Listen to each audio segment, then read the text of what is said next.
শিশুর যে স্বাস্থ্যকর টিফিনের কথা আমরা সবসময় বলে থাকি, অর্থাৎ এই টিফিনটা যে শুধুমাত্র স্কুলে হবে তা কিন্তু না। একটা শিশুর স্কুল শুরু হতে 3.5 বছর সময় লাগে। সো 3.5 বছরে শিশুরা এখন স্কুলে যেতে শুরু করে, প্রি স্কুল গোয়িং। স্কুলে যাওয়ার আগেও কিন্তু বাসায় একটা টিফিন প্র্যাকটিস করে ফেলতে পারবেন। আমরা যে মিড স্ন্যাক্সগুলোর কথা বলি, সকালে বাচ্চাটা ব্রেকফাস্ট করলো 8টা থেকে 9টায়, 10:30, 11টা একটা মধ্য নাস্তা আমরা দিই। মোস্ট অফ দ্য টাইম এখানে আমরা ফ্রুটসটাকে প্রোভাইড করতে বলি। এটা খুবই ইজি গোয়িং একটা ব্যাপার। বাচ্চাকে যখন আমরা ফ্রুটস দেবো, বাচ্চা চিবিয়ে খাবে, এই প্র্যাকটিসটা আমরা বাসা থেকে তৈরি করে দিতে হবে। কারণ বাচ্চার স্কুলের টিফিনেও কিন্তু আমরা ফ্রুটসটাকে প্রোভাইড করতে বলি। বাচ্চাকে রেগুলার হয়তো আমরা ফ্রুটস দেবো না স্কুল টাইমটা, সাধারণত স্কুলের টিফিন টাইমটাও কিন্তু সকাল 9টা থেকে 11টার মধ্যেই মোস্টলি বাচ্চাদের ক্ষেত্রে হয়ে থাকে। এই ক্ষেত্রে আমরা যে কাজটা করতে পারি, মাঝে মাঝে একটু প্যানকেক তৈরি করে দিতে পারি। যখন প্যানকেক করা হবে, একটু চালের গুঁড়া, ডিম মিক্স থাকবে। যেই বাচ্চা একটু সুইট পছন্দ করবে তাহলে সুইট প্যানকেক, যে বাচ্চা একটু ঝাল পছন্দ করবে তাকে আমরা একটু ঝাল করে প্যানকেকটা তৈরি করতে পারি। ফ্রুট কেক, বাসায় কিন্তু খুব সুন্দর করে ফ্রুট কেক তৈরি করা যায়, যেখানে ময়দা, ডিম, মিল্ক সব কিছুর একটা কম্বিনেশন থাকে।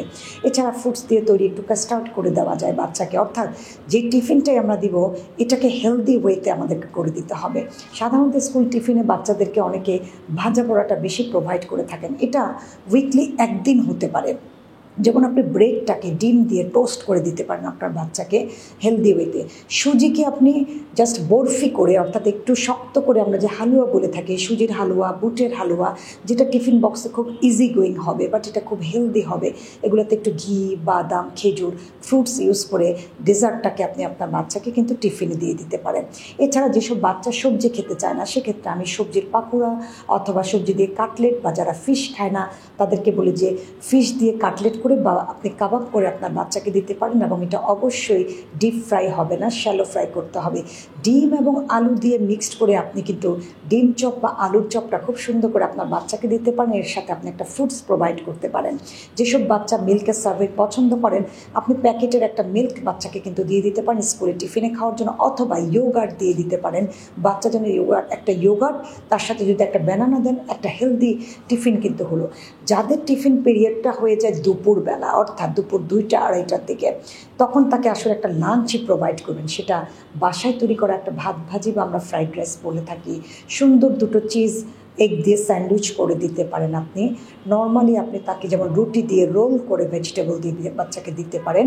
সো বাচ্চার টিফিনটা যখন দুপুরবেলা পড়বে, সেটা তার মেইন মিল থাকবে, সেজন্য তার সেই খাবারটা ভারী। যেসব বাচ্চা নুডলস বা পাস্তা পছন্দ করেন, তখন তাকে দুপুর 2টা 2:30টায় কিন্তু নুডলস বা পাস্তা এটাই মেইন মিল হিসেবে আপনার বাচ্চাকে দিতে পারেন।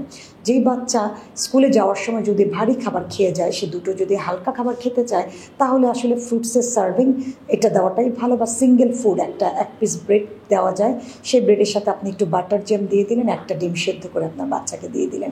এরকম অসংখ্য অসংখ্য রেসিপি আসলে আমরা যদি একটুখানি মাথা খাটাই, তখন কিন্তু বাসায় তৈরি করা যায়। বাচ্চাদের টিফিনটা আমি চাই যে এমন একটা কম্বিনেশন, বাচ্চা মজাও যেন পায়, জাঙ্ক ফুড থেকে যেন তখন সে নিজেকে দূরে রাখতে পারে। সেভাবে টিফিনটা টেস্টি, হেলদি হতে হবে। তবে অবশ্যই অতিরিক্ত তৈলাক্ত কোনো টিফিন আমি কখনোই অ্যালাউ করতে বলি না।